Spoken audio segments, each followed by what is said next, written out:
جس کی فجر کی 2 رکعتیں صبح سنتیں رہ گئی ہوں وہ کب پڑھے؟ اس بارے میں جو قول ہے نا سید عالم صلی اللہ علیہ وآلہ وسلم کا وہ یہ ہے کہ آدمی جب سورج طلوع ہو جائے خوب تو اس وقت ان سنتوں کو ادا کرے۔ یہ اس بارے میں حکم موجود ہے، ٹھیک ہے۔ اور اگر کوئی آدمی سورج کے طلوع سے پہلے پڑھ لیتا ہے، اس کو پسند تو نہیں کیا گیا، اور احناف کہتے ہیں نہ پڑھے۔ جب آپ کا قول مبارک موجود ہے کہ سورج کے طلوع کے بعد پڑھا کرو تو پہلے نہ پڑھی جائیں۔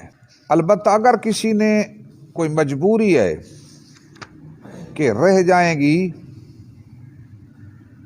تو اس کے لیے کچھ حنفی علماء نے یہ اجازت دی ہے کہ جس کی نری ہی ضائع ہونے والی ہے نا، کو ملازم ہے یا سفر پہ جانا ہے، تو وہ اس روایت پہ اگر عمل کرتے ہوئے پڑھ لے گا تو اس کو ملامت نہیں کریں گے۔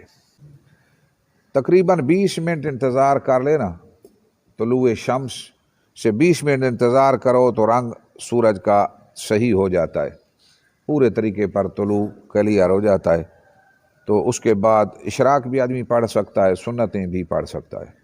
جو منع کرنے والے ان کے پاس قوی دلیل ہے، وہ احناف کی یہ دلیل ہے، حضرت ابی ہریرہ رضی اللہ تعالیٰ عنہ راوی ہیں، قال قال رسول اللہ صلی اللہ علیہ وسلم من لم یصلی رکعتي الفجر، جس نے فجر کی 2 رکعتیں نہیں نہ پڑھیں، فلیصلیہما بعد ما تطلع الشمس، سورج کے طلوع کے بعد پڑھے، چونکہ آپ کا فرمان امت کو یہ ہے، امت اس پہ عامل رہے۔ احناف یہ کہتے ہیں چونکہ حکم یہ ہے ہم اسی پہ عامل رہیں۔